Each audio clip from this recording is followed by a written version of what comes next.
episode of the podcast is sponsored by TKDWear. And TKDWear are a Taekwondo apparel brand.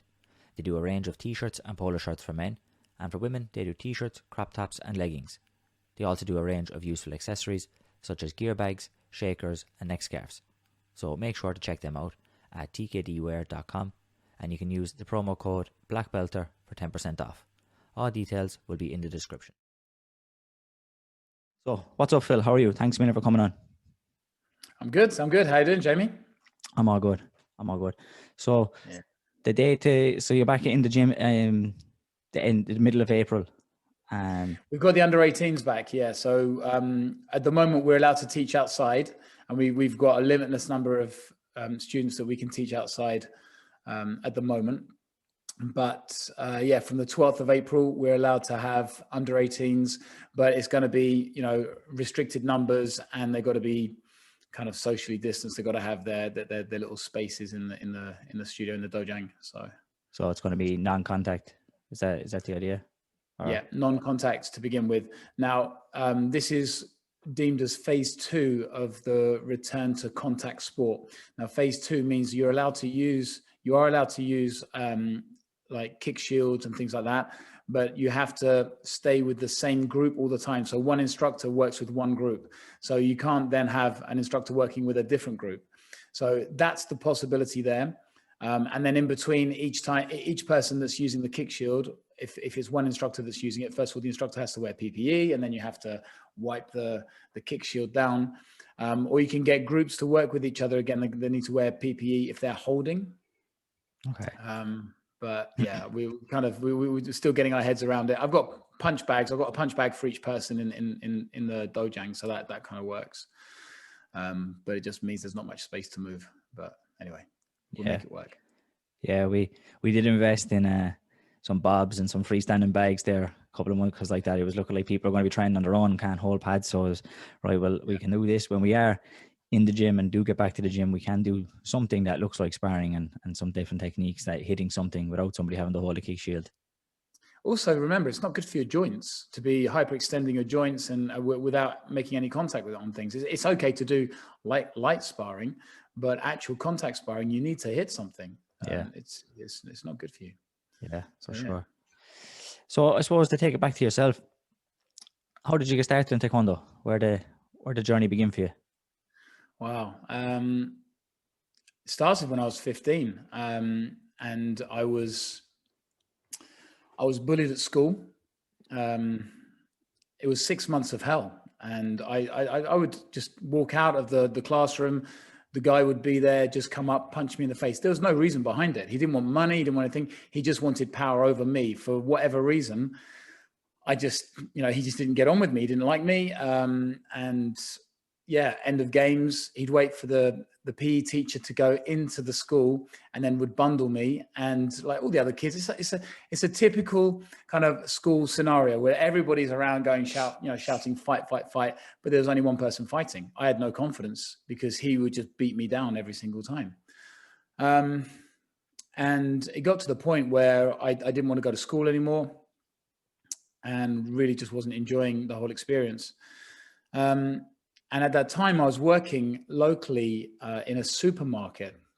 I lived in this little village, and this guy that was there, he was kind of like the local hard nut. His name was Rob, I remember. And but he was working in the same supermarket as me. So you had like a real yin and yang, a kid that had no confidence in him at all. And this guy literally was the hard nut, would walk around the village, and everyone would like cower. And we would just like at our break, we'd sit down, and I'd tell him a little bit about what was going on, because I didn't have the confidence to like tell my parents or anything like that about it. So I'd tell this guy, and he's like, well, Phil, do you want to do something about it? And I was like, well, yeah, but I don't know what. And he was doing WT Taekwondo. Okay. And he was like, look, I'll train you. I was like, really? Yeah, definitely. So we got together. He took me running. I went to his house. He had a punch bag there. He'd show me how to throw a punch, how to throw a kick. And then this kind of went on, and I managed to avoid this guy from school for quite a period of time. And then it got to the point where he said, look, Phil, you've got to stand up to this guy and you've got to say to him, let's just get it sorted once and for all. I was like, okay, all right, I'll do it. And I got to school one day and this kid came up to me, went to hit me, and I went, just stop for a second. Right, let's get this sorted out once and for all. You name the place, you name the venue, and we'll get it done like that. And he was like, yeah, all right, I'll have some of that. So we organized this time, and it was like a lunchtime, and it was my form, my classroom, because my classroom was away from the main school building. It was like an art room. So, you know, it was like, well, away from everything else, like with regards to the school. And it got to like midday, and literally half the school were in this classroom, and there was no sitting room. Everyone was standing, and it was like the noise was horrendous. I don't know how the teachers didn't realize something was going on. So he was in there waiting for me, literally like this. I walked in, and we just started fighting. And it was the most pathetic fight you could ever imagine. I don't think one punch was thrown. It was literally just grabbing. And I mean, I didn't know what I was doing. But what I realized was I was actually quite strong. And I managed to throw him across the table, and he hit his head on a ceramic sink because it was like in the art room. Yeah. So then he kind of got up a bit dazed, and we kind of like wrestled around a little bit like this. I went to throw a kick. It was a terrible kick. He grabbed my foot, and I was like hopping around, grabbing hold of him. I managed to pull him down to the ground. And then when I got him down on the ground, I turned him over, and I managed to pin him down with my knees on his arms. You know, like, I don't know if you've got like a younger brother or sister. Always do this, like I did with my older sister. I'd pin her down when I was like about 9 or 10 years old with my knees, and then just like kind of like tap on the chest like this, just as a bit of a fun thing. I managed to get him on the ground, my knees pinning him on his arms. And yeah, so I grabbed him around the throat, and I drew my fist up like this. Everybody like wanting blood. Kill him, come on, hit him like that. And I said to him, say submit. And he didn't say anything. Say submit. And I shouted it louder, and he just went submit. And then I just looked up at everybody. I said, I hope you're all happy. I got up and I walked out. Not one punch was thrown that day. But after that day, yeah, he just left me alone. But what I realized was this guy that I learned from in the supermarket, he was 17. I was 15. He didn't teach me any martial arts. What he did was he built my confidence up. He helped me to believe that I could actually do it, that I could stand up for myself. And I think for me, this is the biggest skill that we as martial arts instructors can teach the youth. The confidence that we can build their confidence up to help them to believe in themselves. And that's what saved me that day. I'm not saying that violence is the answer, but in that case, it kind of was for me, because I dealt with the situation. I think sometimes maybe schools, they're a bit scared about doing stuff and actioning things because of the consequences. But yeah, it worked for me. Yeah. Like you said, so yeah. That's kind of how I got involved in martial arts. And then he was like, right, okay, so you want to start training now? And then I was like, yeah, I want to start training. And I think his WT class was actually closing down. So I went and joined Shotokan Karate. I did that for a bit. I did some boxing. I did some kickboxing. And then I moved away, actually. I moved away to another country. I went and lived in France for a couple of years. And then I started doing this thing called Budokan.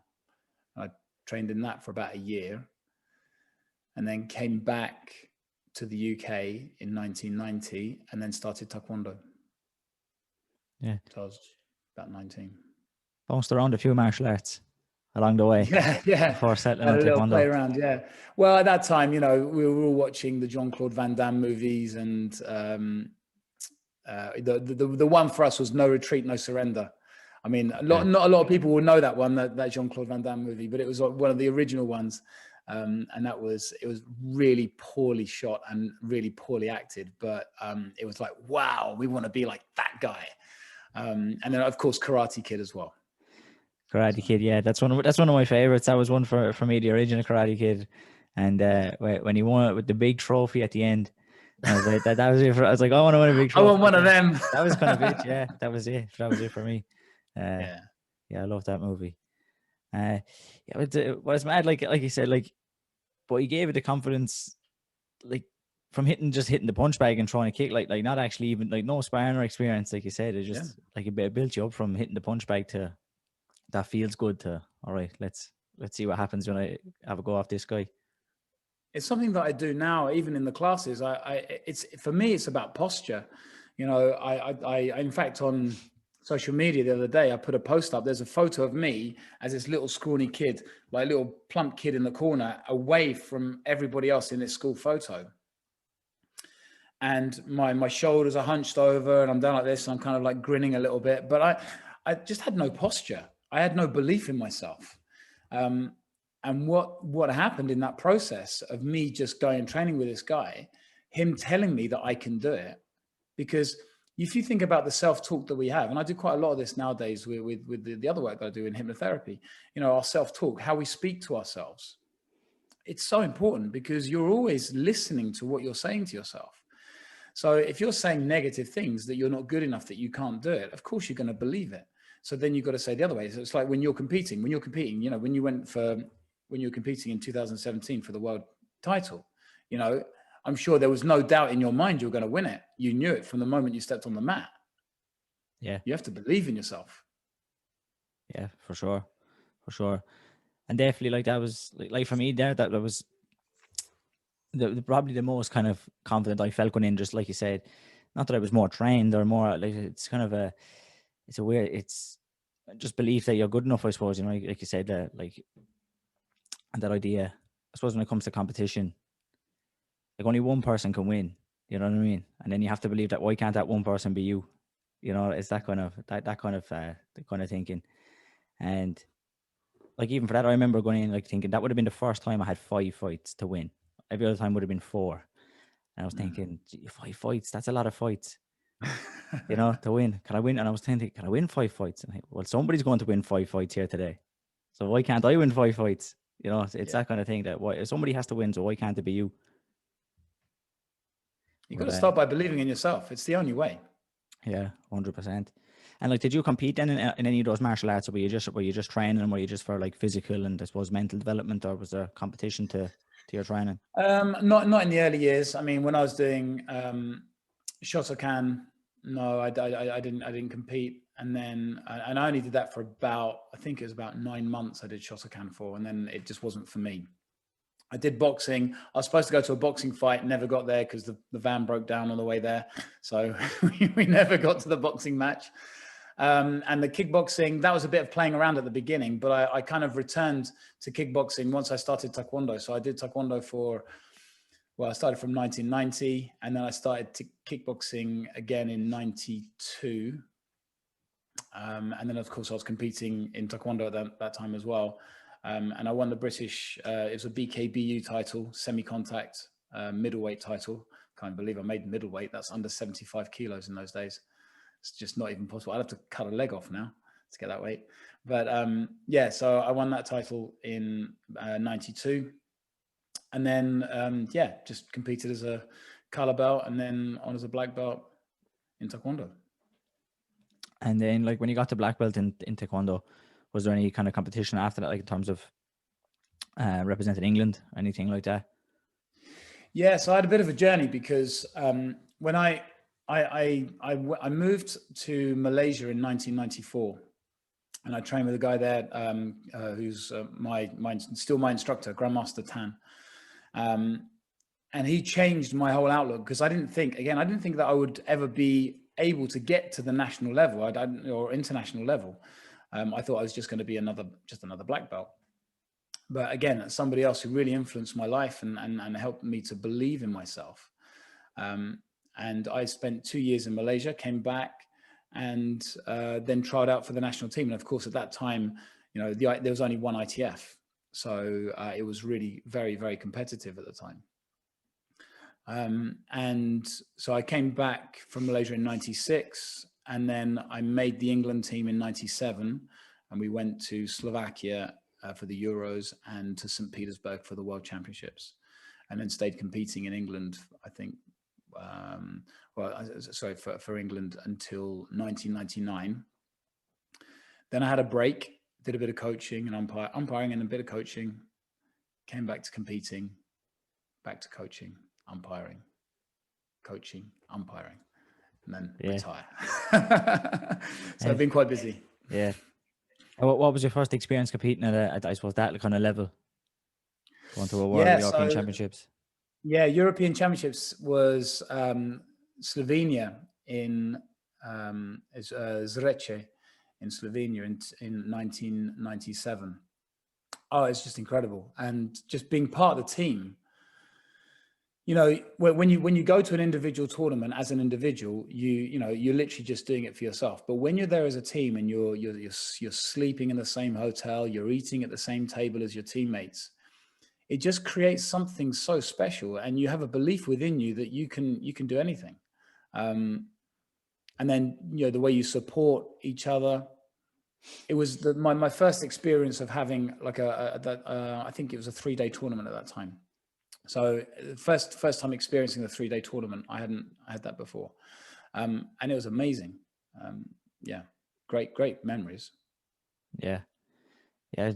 At that time, even individual would have been like to be part of it. It was only one spot, but one person per category, wasn't it? Back up around that time. Like, I think one person per category. That's right. Yeah. Like, and only 6 in a team. 6 in a team. And all 6 people had to do all the events. Yeah. Oh, yeah. I remember Adrian has said a couple of times about that, and like that's like when you see now, like the like people, you have 10, and sometimes like Ireland we don't do power or special technique. Like we have 10 to split between the patterns and the sparring, and we struggle to find guys out of those 10 that would possibly do power or special technique. So I can't imagine, you know, picking just 6 and going, right, you have to do all 4 events. I mean, it was good in many ways, because I think it made all-round athletes, because you had to be good at least 3 of the 4 events. And it forced you to train that event as well, right? You're doing knife hand, you're doing flying sidekick. You've got to practice those events now, and you've got to become good at them. You know, I think now we have a situation where we have really good individuals, like amazing individuals. The standard and the level, I mean, the speed of the fighters now is just unbelievable. But in those days, you had quite a few people that would have a crossover. They'd be winning gold in patterns and gold in sparring, or being medaled in both events. And the same thing with the power and the special technique. You know, there's a lot of Polish competitors, did it many times. You know, you got Julia Cross as well, did it, you know, many times. They're just these competitors who had this ability to be able to go in any event, but be the best in those events, you know, and not just focus on a single thing. Yeah. Yeah, there hasn't been anybody for a while who has been like, we have people who compete in both, but we don't have people who are winning in both. You know, like you said, like people like you mentioned there, like Julian and that. Like it's like, I think like Maxime Bujold, Sylvia Farago as well. Yeah, she's been amazing. Maxime Bujold, yeah, amazing. But to do it in the same event, the same competition, I think is what is, you know, because you've got people that have done it in separate events. Those people who've managed to do it in the same event, that's incredible, to be that prepared. Yeah. But I think it kind of only makes sense that you would see people kind of specialize more as well, like because you would hope over time that, just like with all sports, that the competitors get better. You know, that's what you would hope, or like more athletic, faster, stronger, all those sort of things. So you'd imagine that you'd have to specialize down a bit to be able to get to the top. Like, to be the best spar, you'd have to specialize down to compete with all the rest of the spars. And the same in patterns, you would think, like, just as the level grows, it becomes harder to spread your time, and you have to really narrow down and niche down to your event. I mean, I think it's a difference between having somebody who's an amazing 100-meter sprint athlete and then somebody who's an incredible decathlete. You know, someone who can do, you know, the multiple events. I have to say though, Jamie, I do miss the team of 6. I like it because it just gets, you get some people that would go all the way to a world championships just to do team power test and individual team. Sorry, individual power test and then team power test. So you're traveling that distance. Now you should be good. You should be the best at what you're doing if you're going just for individual and then you're going just for that team event. But it just made us have to work harder. We worked harder. I think we became better all-rounders because of it. And I think also you got a whole range of coaches, people that are coaching now that went through that experience of the 6-person team, who can now coach all the elements because they know them. Yeah. If you've got somebody who is the best spar in the world right now, and I'm sure you can think of loads of people, and then ask them to create or to help create a world champion in patterns, are they going to be able to do it? Are they going to be able to create a world champion in special technique? So the experience that we had as competitors going through all of those 4 events have actually helped to define and assist us in our levels of coaching. Yeah, for sure. Yeah, like I suppose that's a good point. Yeah, maybe the specialist athlete isn't the worst, but you don't really need a specialist coach. Well, at least not too many specialist coaches, because like if you have too many in sparring, you struggle in patterns. It's just kind of what we have as small, but as well, like we have a lot of really good sparring coaches. It's not to say they don't know their stuff, that we don't have people who can coach patterns and that, but we have a lot more people who can do sparring than patterns. And like you said, special technique. Then you go down the list, we have even less people for special technique and power. So yeah, it's a good point. Yeah, but am I wrong in saying the ITF are potentially looking, or like the tournament committee now, we're looking at expanding the team from even the 10 to maybe 20? I haven't seen any plans just yet, but I think any rule changes, the rule changes, they can't happen just instantly like that now. I think there'll be any ideas of rule changes. There'll be a testing period where people will see, does it work? And obviously I'm kind of a little bit involved in how things will be developed in that response, because we kind of on the ITF board, we will get to see any kind of proposals that come forwards. Yeah. So I think there will be some developments over time, but I don't think that they will be very drastic. There will be step by step, and only if on a kind of, if it's seen as a way to improve where we're at right now. I think most people are quite happy to keep things as they are for the moment. Yeah, I think the 10, I think it's how you approach the team events. Like you said, with 6, it was kind of who's the best team across 4 events. The 10 is kind of similar, but you have a bit more range. I think if you expand it out to 20, it's kind of, you're looking for not so much the best team across 4 events, but you're looking for the best team pattern. You're looking for the best team sparring team. You're looking for the best, you know what I mean? It's kind of the best team within that single event, as opposed to maybe the best team across all 4 events. It kind of depends on how you want to arrange the overall kind of tournament as it relates to the team. I think that there may be an opportunity to create different events, like new events, rather than connecting it to a European or World Championships, making sure maybe a standalone event where there's a team event and you can have, as many as you like, and then you can really make the best of those teams. There's not, I don't think there's any reason why that couldn't happen. That could be quite an interesting kind of prospect, actually. Yeah, we've run like on a lower level, like an interclub. We've ran some team competitions, teams of 3 and whatever with the kids. So it gives them a chance to maybe experience a bit of team patterns, a bit of team sparring, and it's all a bit of fun. And give people, like, it's about getting people a couple of matches. Not necessarily about the best team, just a bit of fun experience the team. And I think it could be, like you said, it could be interesting to do that on a higher level, a more competitive level, to do just a team event. And it could be interesting, because there's always a good buzz around the team event on a Sunday at the championships. So it could be interesting to do that for a day or weekend. Maybe it wouldn't take a week to do, but maybe it might take 2 days, a Saturday and Sunday kind of a thing. Yeah, definitely. I think so. Yeah. So then, like, for you, then when did you start when did you get into coaching and starting your own club? So, well, when I came back from Malaysia in '96, I took over a club where I am right now. I'm in a small town called Crowborough, which is in East Sussex, down in the southeast of England, and it had about 30 students at that time. So I took over that club, and And I was still working and teaching at the same time, but it was quite difficult because my work schedule was quite busy. So I had somebody else who was assisting me, my brother-in-law at the time. He was helping me, and he was teaching classes when I couldn't be there because sometimes I was working 7 days on the trot.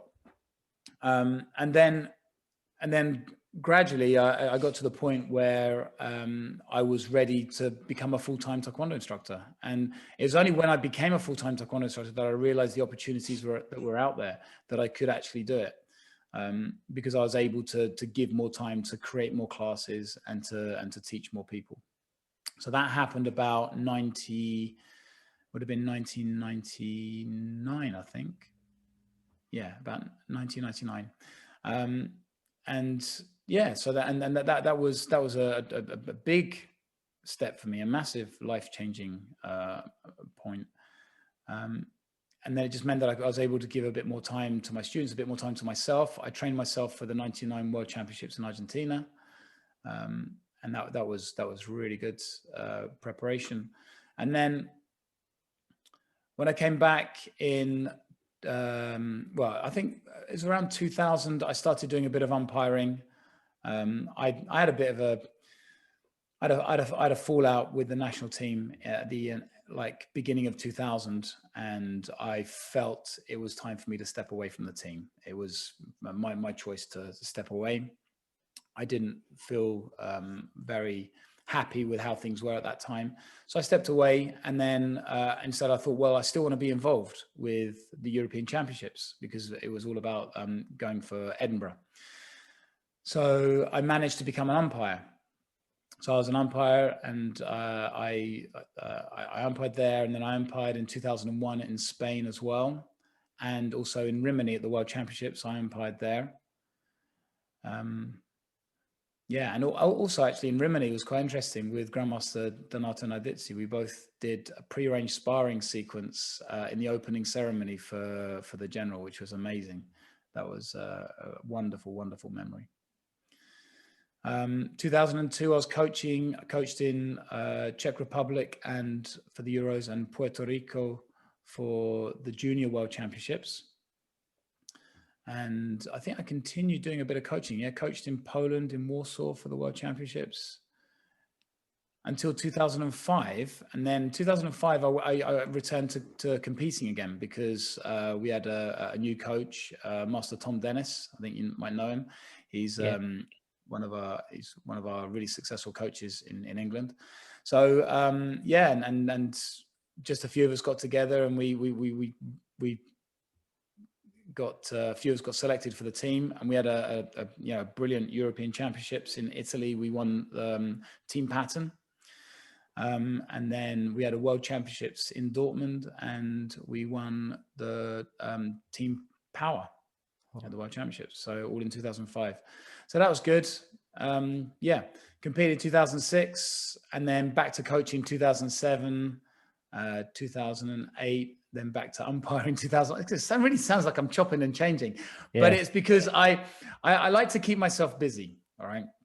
And also there are other people that were there coaching that were really good at what they were doing. And I still wanted to be involved, but I would always kind of look, well, where can I really give my best and have the most kind of enjoyable time for myself. And I really enjoyed umpiring, actually. It was a really, really enjoyable experience because when you're around those international umpires who are all so incredibly professional, it raises your level as well. And I think as well, the umpires as well, it's a great opportunity to get together, to discuss things, to discuss decisions. And I can tell, the umpires don't always agree with each other about decisions that are given and the reasons why and things like that. But it's a great opportunity for them to get together and to really discuss things, and sometimes to get to the bottom of, how you make a certain decision based on what you've seen and what's happened. Yeah. But it's been great. Do you have a preference between coaching and umpiring? Do you have one, or is it two different experiences for you? If you had to pick one, which one do you think you prefer? Yeah, I really separate them down because the thing is, umpiring is great because you really feel like you're part of something so big.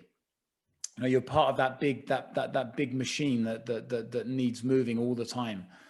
And there is an absolute buzz for when you're center refereeing at a World Championships or a World Cup. That's just incredible, you know, just to be there and to be part of that action. And you got literally the best seat in the house. So that's amazing. Coaching is different. I'd say even more different to competing, because I really enjoyed my competitive career, and I did well, you know, for where I came from and the level of training that I was able to do. And I enjoyed winning, but when you're a coach and your competitor wins, it's 10 times better. When your competitor wins after the work that you've put into that competitor and you're part of that experience and you see the joy on their face, that feeling is unbelievable. So yeah, I'd say that coaching has its parts which are great. The admin side isn't so nice. That's not the part that I really like. And also because sometimes you have clashes with personalities on the team that you have to resolve. And I was a head coach for 4 years, and you have to resolve those things. And also, you know, you've got to get like the parents involved as well. It's really important to get the parents involved because it's their kids, and, you know, you can't just kick the parents out and go away. They're part of the whole process. So you've got a lot more of a dynamic going on there that you're dealing with. Yeah. So it's different. It's a bit like saying, you know, I don't know, who do you love most in your family? You know, it's kind of like they're separate, but they're separate for different reasons. But yeah, amazing opportunities to do these things at the highest level. Yeah. Well, I suppose it comes to, even like I said, when you go to just like, there's a difference as a competitor when you win as yourself versus when you win with the team, to, like you said, when you win as a coach, to, you know, when your competitor wins when you're their coach. And like, I suppose it's a different feeling to when you're umpiring. Yeah, it's just like all enjoyable feelings, just different feelings, I suppose, the different feelings of enjoyment and fulfillment. But even as a center referee, whoever's arm is raised at the end, you know, in that final match, you know, it feels great. I mean, there's always going to be one person who's upset. There's nothing you can do about that. You know, there's always going to be one person disappointed, but the elation from the other side when you see the coach and the competitor, you know, it's really nice to be part of that and to be part of that experience. You know, the events that we have are incredible. The emotion that's created from them. These are incredible life experiences that will keep with, you know, whether people retire as a competitor in their mid-20s or 30s, you know, if they've done well, if they've competed at the highest level, they're never going to forget those experiences. They're going to stay with them forever. Yeah, for sure. And so then, like, in terms of what do you kind of think of the current styles, I suppose, and maybe the way the rules are at the moment versus maybe the way they would have been, I don't know, 10, 15 years ago, 20 years ago? I mean, rules are very different now. Like the sparring rules, in those days, you had 2 points for a flying punch. And it was 1 point for a kick to the body, 2 points for a kick to the head, 3 points for a jumping kick to the head. Or if you did a jumping kick to the body, it was 2 points instead of 1 point. So you'd always add 1 point if you were jumping. Okay. Yeah, and then I think what happened was when the points rule changed, it kind of became more about the hands than about the feet. So there's a lot more punching involved. But saying that, you still got some competitors who can kick from some unbelievable angles and do some incredible things that will literally just come out of nowhere. You know, you think of, I don't know, Julio Carlos, Timothy Boss. You know, these people can kick at such incredible speed and at such incredible angles. So yeah, I think that the rules have really changed the way our competitors fight now.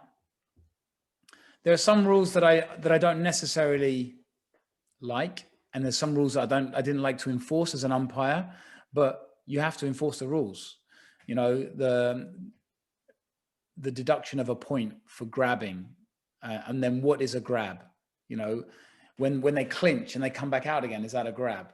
You know, I always try to be very consistent with everything, because some people, though, if people clinched, the umpire would give a foul to both. Whereas for me, if it's a clinch and they pull away, there's no advantage gained. I'd always look, is someone gaining an advantage by this grab? And if someone was gaining an advantage, then I'd implement the foul. Yeah, and the scoreboards, I've always had an issue with the scoreboards. I don't think the competitors should see the scoreboards. You know, there was something magical in the old days about not knowing the result until the jury president stood up and then went like this, okay? Something magical about that, because you just didn't know. Whereas you already know the result before your arm's lifted. Yeah. I know it can flip. I sometimes with the timings, because I know that with the electronic system that sometimes it can literally flip in the last second. But maybe they see that it's like 2-2 or 3-1 or something like that. But to actually see the scores, that's why there are so many complaints, because the coach gets upset because they haven't seen a score being put on by an umpire, but maybe the umpire just didn't see it. Yeah. Well, I think definitely from a competitor, I definitely prefer when I spar with the scoreboard. Like if there's times now where there's a competition and there's no scoreboard, like it does affect like how the styles and how you like in the match, what you do. Like knowing the score is a big thing. But it's like that. But I think knowing the score is a big thing in nearly all sport. Like, you know, like I suppose like in soccer, look, it's easier to keep the score, but if you didn't know, then how would you know to attack or defend? Like I think knowing the score, I think the scoreboard's kind of have to be there to some degree. It's the thing is with football, it's 90 minutes. It's a long period of time. And there are different tactics that are involved there, like the counter, and I don't know. I guess you can find a relation to it in Taekwondo, but there was something about, you know, not knowing the result until the end, which meant you had to keep fighting. All you knew were the warnings and the fouls, and so you just had to keep fighting all the way to the end. Whereas I think, unfortunately, what's happened with some of the fights in the scoreboards, and I know that there's some competitors that you'll know in the past that did this a lot. The last 15 seconds would just dance around, walk out the ring, goad the competitor, and it just really made the event look quite bad. I think, you know, it was not very sportsmanlike. It was not very competitive. That's my only thing. I can see the advantage, and I got the advantage because I used the advantage myself as a coach. You know, when Matt Cadle was fighting Julio Carlos in the final of the 2013 World Championships, you know, I could see what's happening. So of course, I'm coaching Matt based on what I can see on the scoreboard. Yeah. So he knows he's got to move and just keep him away for the last 5 seconds, because anything can happen with that guy. You know, Julio Carlos can just bring something from nowhere. So, yeah, I definitely see the advantage of it. I think maybe from a spectator's point of view, maybe, I don't know. Yeah, I think like you said before, though, and you could only see the warnings. I don't think people put in or out and how many warnings they got and how that affected the score until you can see it on the scoreboard. When you see that, like, I got 9 warnings on, and every time that's a point off, and the score is flipping, I think that really makes people think, I better stop stepping out, I better stop falling over, I better stop kicking the back. You know, these kind of the silly things that you can avoid. I think that with the scoreboard, you do see the effect of the warnings more. As you say, with the unsportsmanlike stuff and stepping out at the end, like, there's some part that says it's smart, it's playing the game, but like you said, I don't like I have done it, but I don't like it. And whatever about somebody stepping out, you'd prefer to be a bit more discreet than just turning around and just walking out. You know, you see guys that do that. I don't like I said, I don't like that. I would like to see a harsher penalty for somebody deciding the last 10 seconds, I'm just going to walk out. I think, like you said, it's not the most sportsmanlike thing to just avoid and give the person no chance of winning or coming back. Or if that's the best tactic you have, then, you know. I mean, there is the rule of getting a foul if in the last 10 seconds you're avoiding sparring. But and yeah, you could say maybe the competitors left it to the last minute, but I can tell you, I've seen some incredible matches. People like Daniel Jawa in the last few seconds turning a match around Thomas Barada in 2003. He was losing against Russia. And the last round, he came out on, I mean, I don't know if you've ever seen the fight, but that last round is incredible. The number of headshots that he hit. And it just made people fight to the very end. I don't know. I see the advantages of it. And as a competitor, the problem is you got juniors. I don't know if you got like juniors who use scoreboards. They spend so much time looking at the scoreboard that they forget to fight and then they get hit. Or I had a junior once who in one round was red, was blue in the next round, but thought they were red in that round. So I kept thinking, yeah, I'm doing all right. I'm going, what are you doing? Engage. You got to get stuck in. Yeah. So, yeah, I think there can be confusion for color belts, maybe like at a World Cup or something like that, if they're not trained in it and they're not sure, because you have to that's almost like a training session in itself, isn't it? Learning how to use the scoreboard to your advantage. Yeah, definitely. I remember the first time I would have competed with a scoreboard was the World Cup in 2008, and I remember I was feeling like I never looked at the score because I didn't really look at the scoreboard. I didn't look at the scoreboard because I hadn't competed with one, so I was just sparring and I felt like I was winning the way I was moving, and like I thought, oh, I'm definitely winning here. And then by the end, the referee said stop, and I looked and I was after losing, and then it's like, oh, that makes sense why Adrian was telling me to attack and not move and all this other. But like again, like it was my first tournament that kind of big, and like everything just goes over your head, and you kind of go, geez, I thought I was winning, and I do think that is a big thing, like you said, with juniors, and I think like the same to happen to me, where you think you're winning, or you're like you either don't look at the scoreboard and think you're winning or something, or else you spend too much time looking at the scoreboard and that takes over. But I think with our color belts, and even like on the color belt in our tournaments, nearly every ring now we have where they have a scoreboard, a TV screen and a scoreboard. So like even like under 10 yellow belts are competing with scoreboards mostly. So I don't know, we'll have to see in maybe 5-6 years time. That might help if you start them using the scoreboard earlier.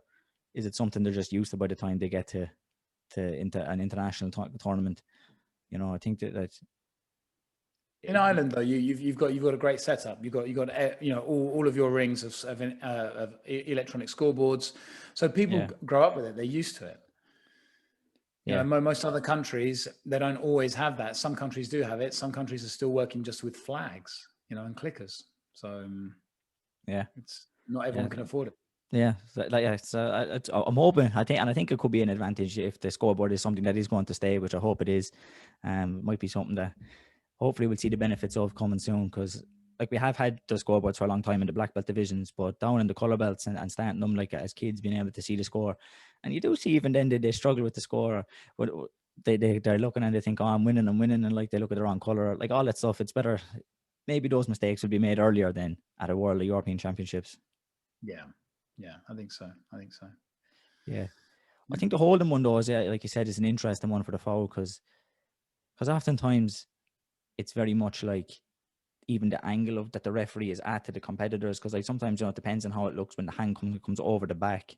It can look like, well, that guy was holding, but if you saw that from the other side, or sometimes you see it like if the camera is at a different angle, you're like, well, why was that warning? That wasn't holding, because you're seeing it from a different angle. But when the referee sees it from there, it looks like, well, that guy was holding. Or it can be a gray area one, a very subjective one, which guy was holding, and it can sometimes just be for a split second. Exactly. And that's why I always think it's got to come down to who's gaining an advantage. Is there an advantage being gained here? I remember, when was it now? 2000, and it would have been, I think it was 2002 in the Czech Republic. And it was Daniel Jawa against Zel Galasek. And I think it was 2002. Someone might, I have to kind of have a think. It's either 2002 or 2003. Anyway, so it was a great first round fight. I mean, they were drawn together in the first round, okay, and it was going to be explosive. And so what happened was, Daniel had this brilliant tactic. He would score, come in with a punch, because Zelk is just the range on his legs was just incredible, in his arms. So Daniel would punch him, grab him, pick up a warning. Punch him, grab him, pick up a warning. So he'd be getting 1 point every time he moved in, or if it was a flying punch, it would be 2 points. Then he'd pick up a warning. So he'd always be scoring more points than he was. And then when he got obviously the accumulation of 3 warnings, he'd be deducted a point. But he was always scoring before he grabbed, and he beat Zog. It was just the way he did it, because it was the only way that I guess at that time, I mean, his skill set just went through the roof after that. But so you can see how people have used it in the past as an advantage. Yeah. So it doesn't sound like it was a very exciting match in terms of like as a spectacle, you know, like every time. No, as a spectacle, no, but tactically, you know? Yeah. When you know these characters, you know, tactically, it was, you know, it was. I think it was at that time it was the only way, because I think Daniel had just come up from, I think a year earlier he was minus 63 or something. He was like a lightweight. Yeah, I've seen it just like anytime I've looked back at the results of that time, and you see minus 63 champion, and then like a year later minus 80. You're going, oh my god, that's crazy. I know. Like to not just move up, and not to just put on that amount, not just putting on that amount of weight, but to be winning after going up through the divisions as well is crazy. Yeah. So I think at that time that's how he managed to get around that, and then obviously after that his skill set just changed. And for me, Daniel Jawa was an incredible competitor. Just the memorable fights of him, and literally winning a fight at the end in the dying seconds with 2 jump back kicks to the body, literally just changing the decision like that. Yeah, absolutely incredible. I mean, the guy's ability, fantastic. Yeah. And what do you think of the level of contact that's allowed? I know the minus points that you see for contact compared to maybe before, where a lot more was allowed go. So Jamie, this is quite interesting that you asked me this, because one of my roles on the ITF board has been to create a concussion policy for the ITF, which has just been approved, and we're going to be discussing it with all the committees over the next, hopefully we're going to organize a meeting very soon with it, because this is something that we've never had. We've never had a concussion policy, and we need it. In all sports, you need to have it. So I've done quite a bit of research into it, and although, so I'm looking more on the side of the effects of the contact rather than, how do you deem what is a powerful punch? What is an excessive punch? I mean, we can talk about loading the shoulder. You can talk about, loading the hips for a dorio. But most of you guys kick so fast that if you caught someone plain on the face without, kind of not even like just like the edge of the toes, but if you caught them, you'd probably knock them out because you're so fast. And not that you want to, it's just that you're so incredibly fast. So that sometimes I think is used as a vehicle to be able to score other points later. It's not necessarily you're looking to score, because it's very difficult to score the really clean point like that. So I think it comes down to, I think you got to look at the person that's received the technique, and I think that's really important to look at that. When you consider the amount of explosiveness that's in a fight, there's always going to be some techniques that are going to kind of be let go a little bit more than others.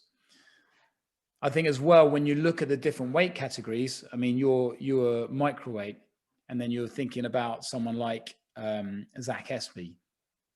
The amount of power that he generates with what he does is absolutely immense as well. So it has to be relative when you're umpiring. It has to be relative, with the amount of power that these bigger guys can kind of do and perform with. But I think the most important thing is to protect the competitor, and the decision-making process after that. Well, that's going to come down to the circumstances of what happens. I remember a situation. It was on my square in 2017, and I think there was another Irish competitor, microweight, who got disqualified Thomas. Yeah, Thomas Fogger. Thomas, was it? Yeah, Thomas. Yeah. Yeah. But there was a lot of talk about it, and it was, it's a very, very tough decision. I wasn't the center referee at the time. I was sitting behind the table. Yeah. But I think he was disqualified for it in the end. A body kick. It was a turning kick to the body, and the guy said he couldn't continue. And it's. Yeah, it was. But I remember it being a really hard body kick, and it was a real thump. But then, you weigh up. Jamie, we're doing a martial art. How much contact do we allow? We don't want to see people getting knocked out. We don't want to see that. That's not what we do. We want to see it controlled, but we want to see power. We want to see speed. We want to see explosiveness. So it was I think it was a very tough decision, and it could have quite easily gone either way. But I think a lot of it was down to the other competitors saying that they didn't want to continue, and then what the center referee at the time felt. I know. Well, I think I said this to Nicholas to start on the last one. Like, if you can't take a body kick at a world championships, then you shouldn't be on the floor. Like, in terms of like a turning kick, you know what I mean? Like, I understand being winded. I understand being winded and all that. But for a guy to be disqualified because he landed a clean kick to the guy's body and he said he couldn't continue, is that, that's a bit much. Like, whatever about knocking the guy out and him, and obviously the referees and the medical team saying this guy can't continue, but a kick to the body, that one, no, I thought was. And then this is the difference between the levels that we've got, because you've got some countries that are really well prepared. Ireland were amazingly prepared in 2017. They always are now. You guys are super prepared. But there are some teams that aren't prepared to the same level. So you're going to have some people that are going to step on the mat that maybe are the best in their country, but they're nowhere near the standard. But they have the opportunity to compete at a world championships. Maybe the world championships is too much for them. They should be starting at a more continental level, or international open tournaments, or World Cups, things like that. That's maybe where they need to be starting, rather than going straight for a world championships and they're not ready for it. So you have a mismatch. But then if you're a world-class competitor and you're against somebody from another country that's not, you can tell they're not very well prepared, but of course you want to win. Yeah. You do what you can to win, but you got to make sure that you do it safely, because you could take the person to pieces.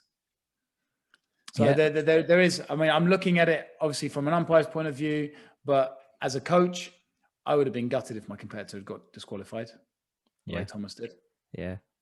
Like I said, like that like I said, a body kick, I understand, guys, maybe, you land a hard kick and like a kick to the head, strong punch to the head, the person is might have a concussion or something that way, and you go, right, okay, well, they can't continue, right? You kind of maybe cross the line there, so you're disqualified. I'm not a big fan of that rule either to some degree, but I can understand why you might disqualify somebody there like that for a body kick. It's tough. Like you said, I think that is the thing. Like you said, it's very dependent on the level of both guys and the kind of match. Like, even like I've spoken about this one a couple of times in Germany. Bartosz was fighting Sebastian in the first round of the plus 85s, and like, it was a good fight. Two big strong guys who were going at it first round of the World Championships, and they both ended up on 2 minus points with about 30 seconds to go, like maybe a bit less.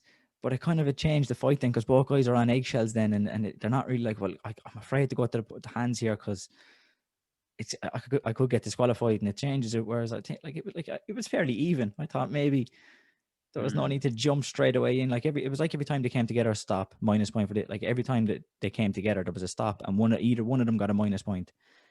And it kind of felt like that. Maybe just leave it go a little bit. It's even. It's first round of the World Championships. They're big guys. Leave it go a little bit.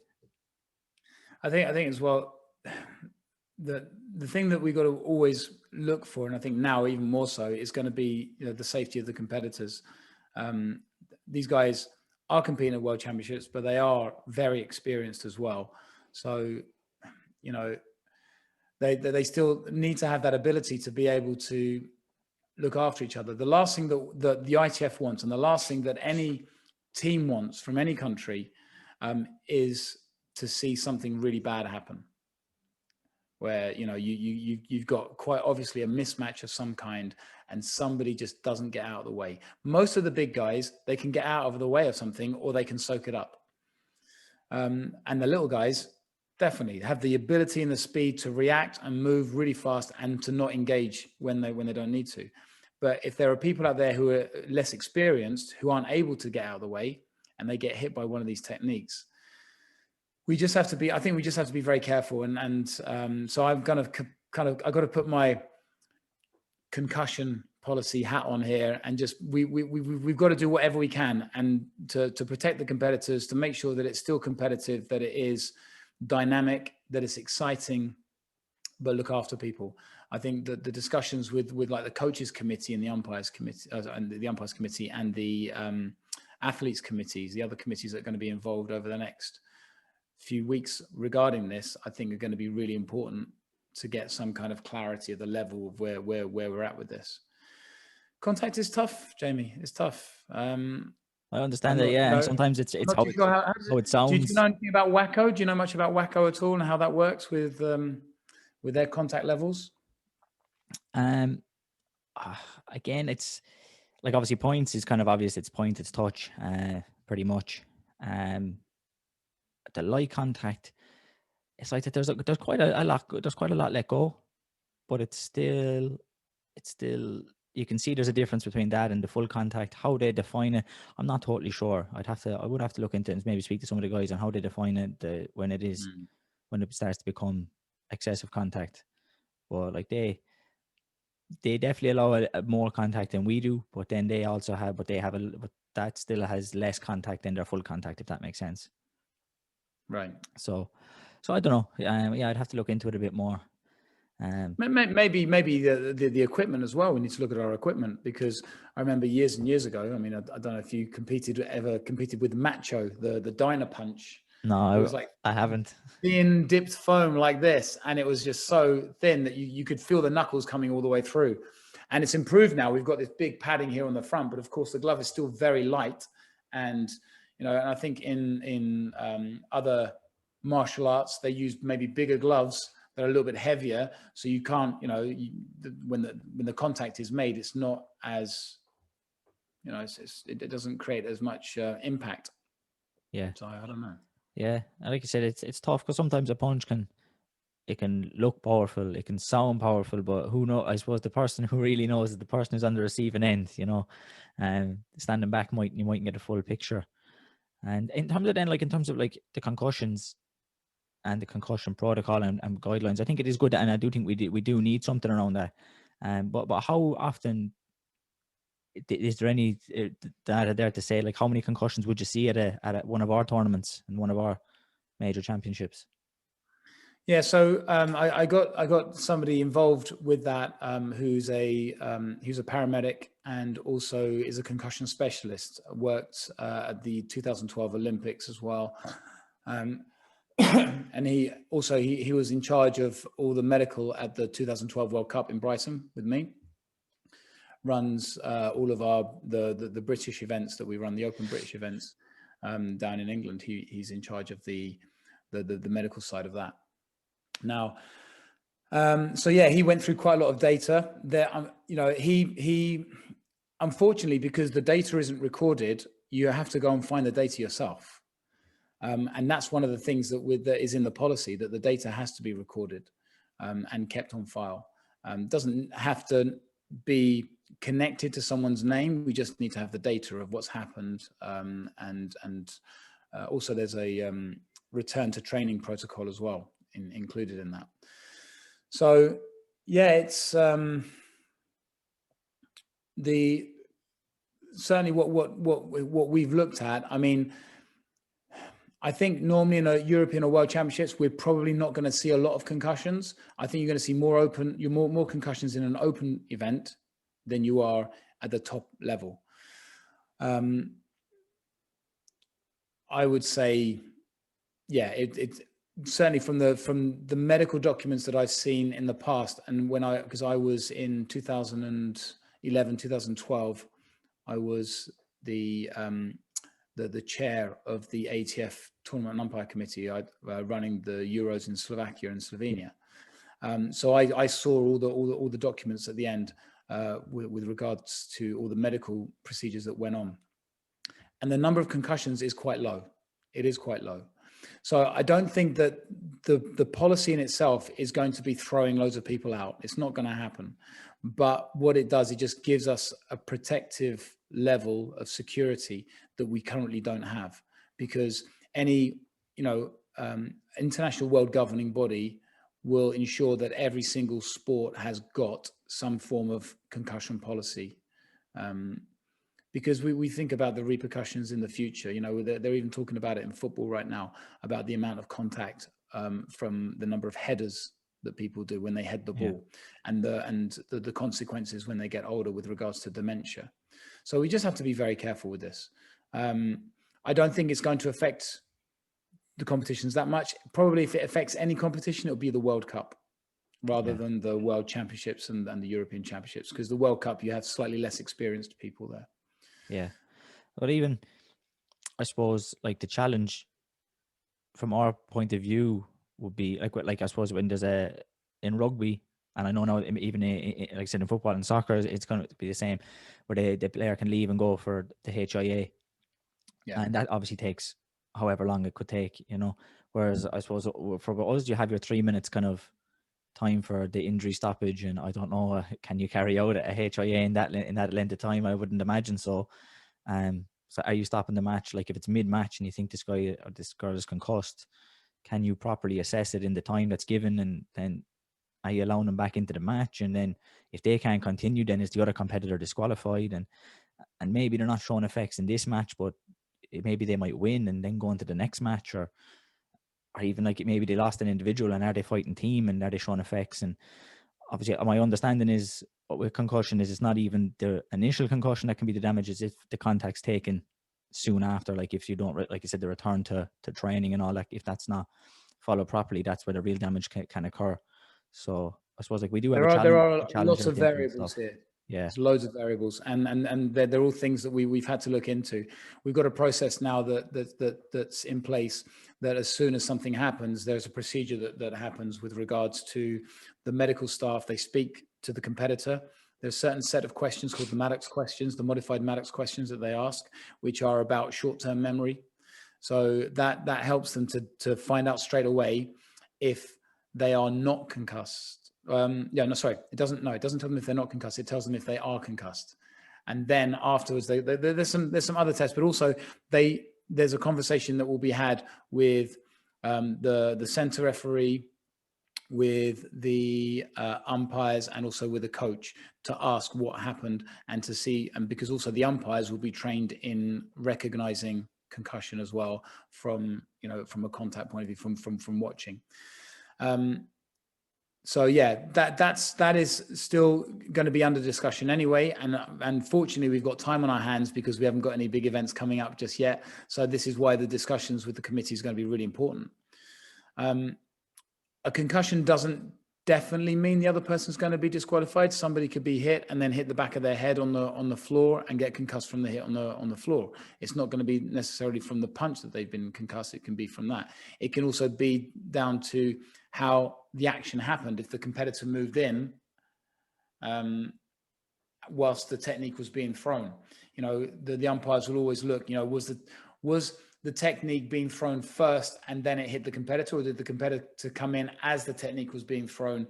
So they'll always look at that as well. And I think that we're on the right lines. We're on the right lines to find a solution. And I think by talking with the committees, rather than just saying this is the rule, follow the rule, we talk to the committees, the umpire, the coaches, the athletes committee, so we get everybody's point of view. So we find a common ground where this is going to work, where we can implement the policy. Yeah. I suppose, like, to some degree, especially I suppose at Worlds and European Championships, it might not be a big problem, but it's better maybe to have the policy and have procedures in place than for when it is a problem. It's better to have yourself covered and say, well, like, this is what we're going to do, this is what we know we need to do, and what's going to happen if the event arises, then to sure, that's not really a problem or something we have to worry about, and then before you know it, somebody is suffering a concussion and it's not dealt with the right way. Yeah, I remember. I don't know if you remember in 2015 in Jezelo Yeah. at the World Championships with Julio Carlos. Yeah.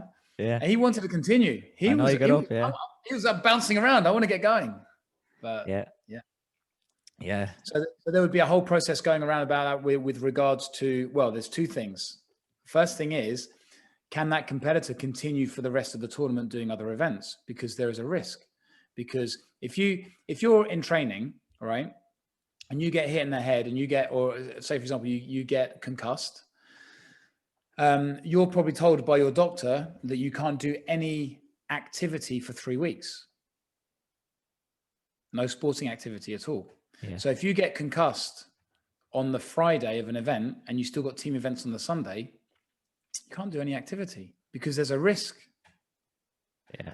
Even if it's team power or team pattern, because something could happen. So there's going to be a look at, that competitor may need to be withdrawn completely, and then the return to training procedure, that is in place where people will need to follow a certain procedure to make sure they get back to training safely. They can't just go home and then start training again. Yeah. Yeah, for sure. So there's a whole discussion. You can imagine this is a big thing. I don't want to envy you anyway. Like, it seems like a tough area to be involved in and trying to tread through it all and make sure it makes sense and make it work. It's been a labor of love over the last couple of years for me. I've worked really hard to get this ready.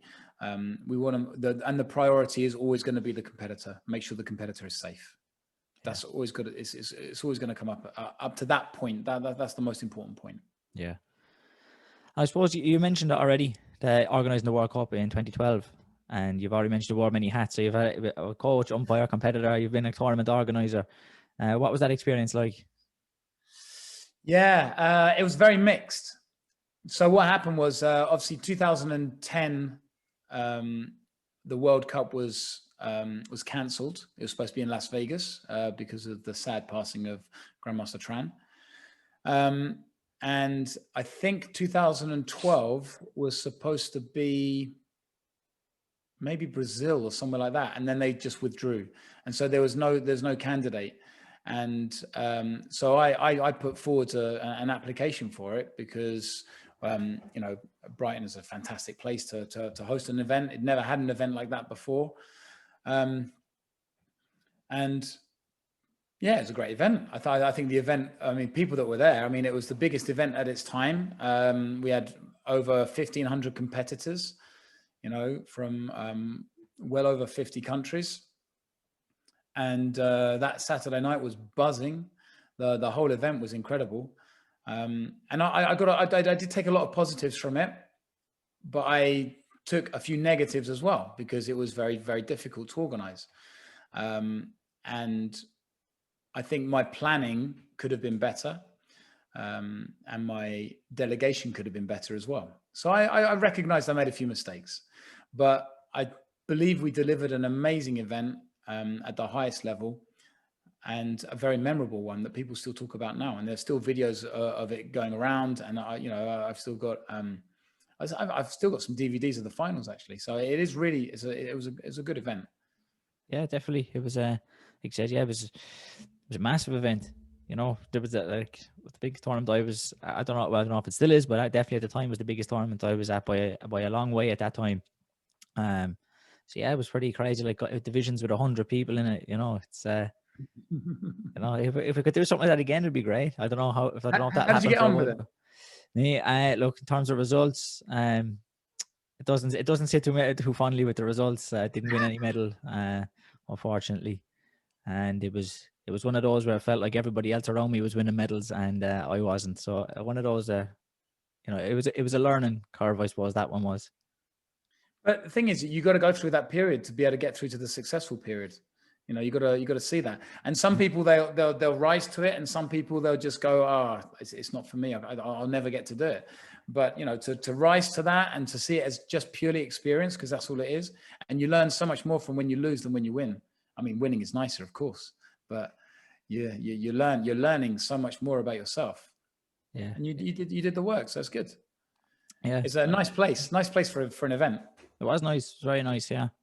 was like I said, I don't know whether I have ever been to Brighton, but so it's one of those. It was a good excuse to go and see, you know. Yeah, I don't think I'd do another event though. I think I've organized one European Cup and one World Cup, and I think that I've done my bit for the ITF with regards to organizing those kind of events. They are big events. I mean, you've got a great team of guys who are going to be organizing the World Cup in Ireland for 2024. It's going to be a massive event for sure. But you have a team of people doing that. I was literally on my own. So yeah, I can imagine that's tough because like with Adrian being involved and all, I was hearing about how things were going and bits and pieces along the way, so I knew about some of the steps, and it definitely sounds like that. Yeah, that a team was needed. That I couldn't imagine one person that one person on their own to do that. Well, I'd imagine it was tough. You know, it was tough. But some great positive feelings at the end of it, and it was, and also it was a nice event because we had our first Grandmaster in England being promoted, Grandmaster Ellis, so that was nice. So there's some nice little bits in there that were really enjoyable, and I think the camaraderie that you saw within the teams was really, because the way the hall was set up. It's quite similar to the hall that you got in Dublin, actually. It's kind of like in that U shape with all the bleachers at the top. So that was really good. That worked well. And seeing all the teams singing and chanting, so it'd be a great memory for me always. Yeah. I suppose you've had a hip operation and came back to train and all. What was that? What was that experience like to be out of training and get from struggling to walk, I suppose, after surgery to maybe to back to training and kicking?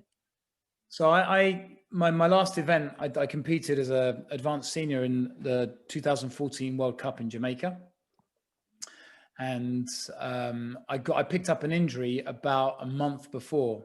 I pulled my calf, and I just couldn't train. I couldn't walk properly. No, it was actually about 6 weeks before. So I was rehabilitating that, getting massages and resting it, but I still had to get some kind of movement, and I was still determined to go because it was going to be my last event. So I ended up going, and I was still like hobbling as I got onto the plane. And I got treated by this wonderful lady called Wendy, who really looked after me. But then I still competed. I had sparring on the first day.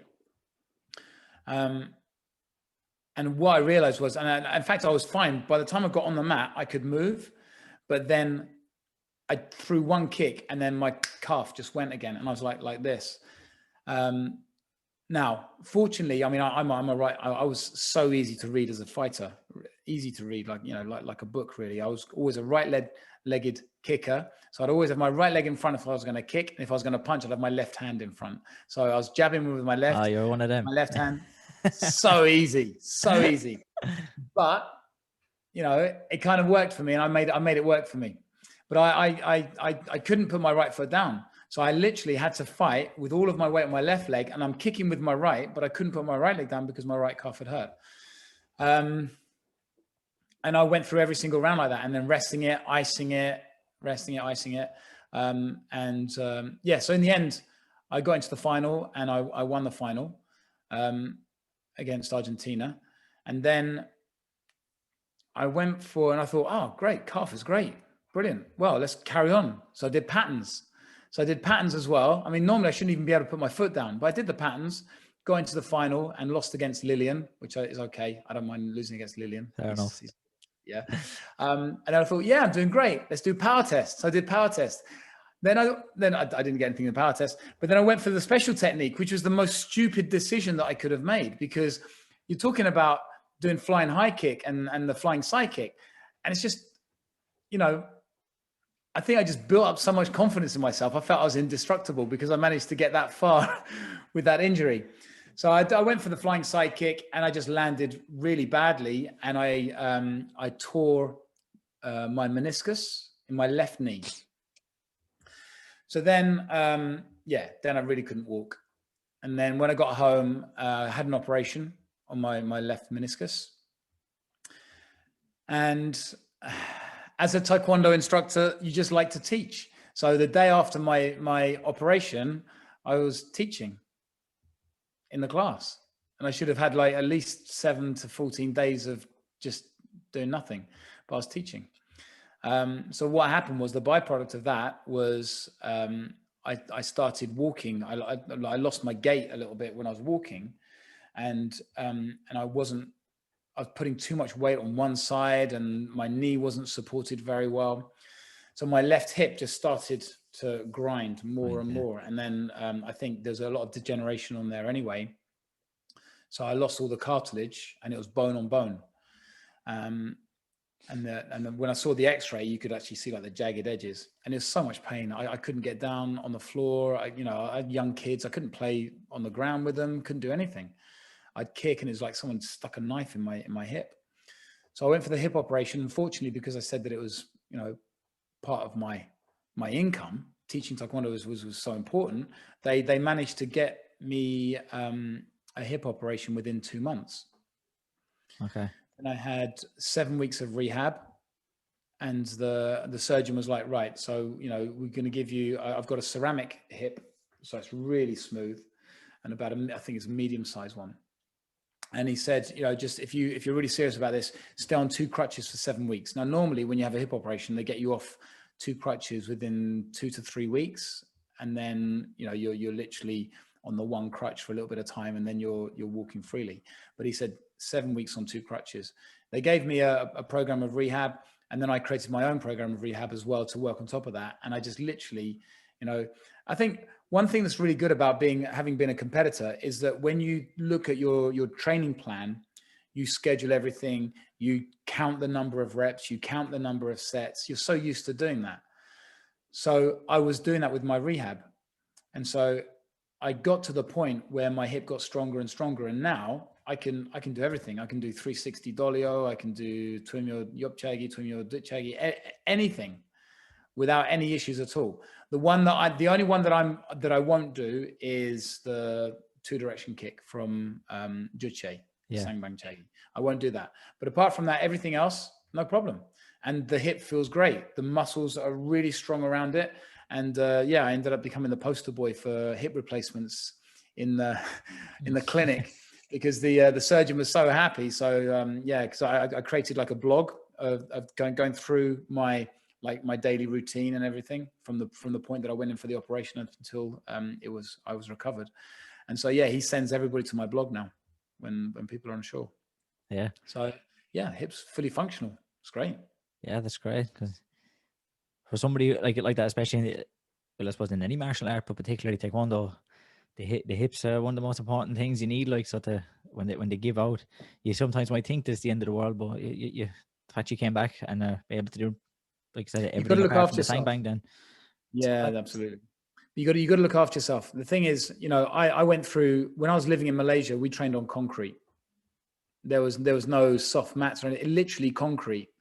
I trained on tennis courts. I trained on like the really hard surfaces, and we're doing like crazy stuff. Then in those days, I was young, and my instructor would say, "Do something." I'd say, "Yeah, of course," and I just do it. I wouldn't question it. I just get on and do it. And you got the amount of impact on that surface, probably assisted in the degeneration of the hip. So we don't get that so much now, I think, because you've got like sprung floors and you've got matted floors that you train on. So hopefully we'll see a little bit less of it. Yeah. I don't even like training on timber floors. Never mind going on concrete. Like, I had rough concrete. It would literally rip my feet to shreds. Yeah, unbelievable. We were going to the Belgian Open in 1995, traveling from Kuala Lumpur. And I was with the Malaysian team at the time. And we went to train one evening, and the hall that we'd normally train on, which was the concrete floor, was being used by the Tai Chi people. So Grandmaster Tan says, "Oh, it's okay. We'll go and train on the tennis court."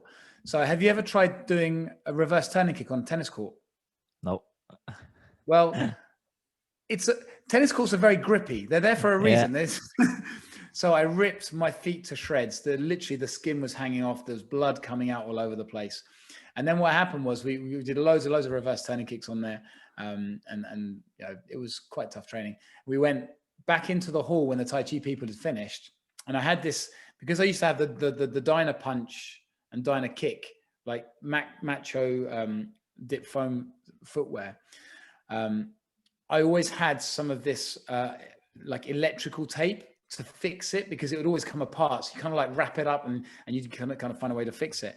So I had blood coming out of my foot. I put my foot pad on because Grandmaster Tam wanted us to do some sparring. Blood, and then I'd literally just tape, this electrical tape around my foot with blood seeping out.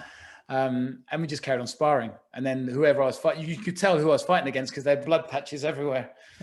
But then that was like 2 weeks before going to Belgium. So I still had some, my feet were still a bit cut before competing there.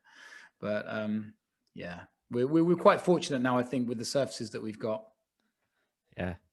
I think like that the hard floors maybe build some character, but you pay for it in the long run, I think, maybe, Definitely, yeah. But also, I think the type of stretching that we used to do as well. We used to do a lot of ballistic stretching in the old days, whereas now it's more dynamic stretching. And I think that just the way that the coaches are trained to train their competitors is completely different to how it was 30 years ago. They're far more experienced, and I think the majority, I don't know what it's like in Ireland, but the majority of people, I think, will have some kind of fitness background or fitness qualification. I know some people do in England, but some people don't. But I think that for me, it's an essential part of being a Taekwondo instructor. You have to have some kind of fitness understanding. You need to have if you have a fitness qualification of some kind, well, that's going to help you, because without that, you're pretty much just repeating stuff that you've had done to you, or you're guessing. Yeah, that is a big thing. I think Taekwondo's getting better. I think slowly martial arts, combat sport, like are like the training is developing, I suppose. Like a big thing is, like you said, that as gone on is, if I don't know what to do, I'll just do what I did when I was a kid and what my instructor did with me, and they were doing what their instructor did with them, and it just gets passed down that way with no real thought then of maybe why you're doing it, and is it actually effective and an efficient way to train. So hopefully, I think it is across all sports, and Taekwondo is the same, that it is changing, and people are becoming more aware of the better ways of training. Absolutely, and that will ultimately look after the competitor and give them some longevity in their career. Enjoy competing as much as they possibly can. Yeah. I suppose, look, before we finish, one more question I tend to ask everybody. You might have mentioned them already. If you had to pick a favorite competitor to watch that you like to watch, who would it be? There are a lot, and I've had the opportunity to coach some incredible competitors: Matt Cadle, Neil Ernest. There's other people that I've coached in the past. Seeing my own students win has been absolutely amazing.